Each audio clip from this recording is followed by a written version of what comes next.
Programang ito ay rated SPG, striktong patnubay at gabay ng magulang ang kailangan. Sa dami ng pinagdaanan ni Tanggol ay malabo siyang matalo sa laban na ito. Hindi ang mga gerero ang makakapatay sa kanya. Sa magaganap na eleksyon ay panalo si Tanggol.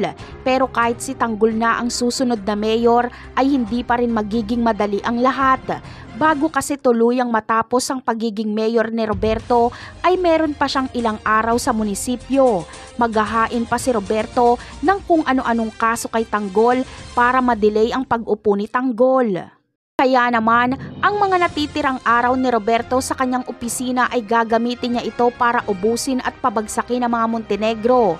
Sa pagkakataong ito ay mas malalang gulo ang magaganap dahil wala nang pakialam ang mga gerero sa kanilang reputasyon dahil talo naman na sila. Ang layunin na lang nila ay hilain pababa ang mga Montenegro. Isasama nila ito sa pagbagsak. Dito na ipapasalakay ni Roberto sa kapulisan ng mansyon nila Ramon. Ibubunyag na rin nila na buhay si Ramon at malaking sindikato ang mga Montenegro at silang mga gerero ang protektor. Ganun pa man ay mga tao na mismo ang sisipa kay Roberto sa City Hall kaya makakaupo si Tanggol. Kaya magiging ganap na mayor si Tanggol at lilinisin niya ang Maynila. Agad na sisibakin ni Tanggol si Colonel Romero dahil alam niyang loyal ito sa mga gerero.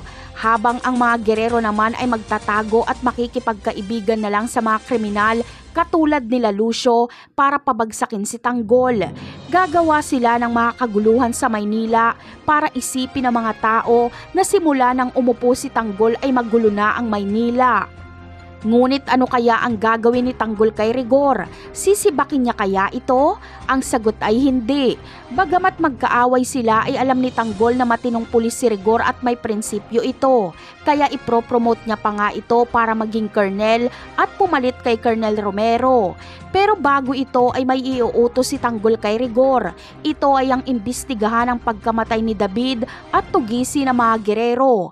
Papayag naman dito si Rigor dahil para din ito sa hustisya ni David. Napakarami pa nating dapat abangan sa mga susunod na episode. Paalam!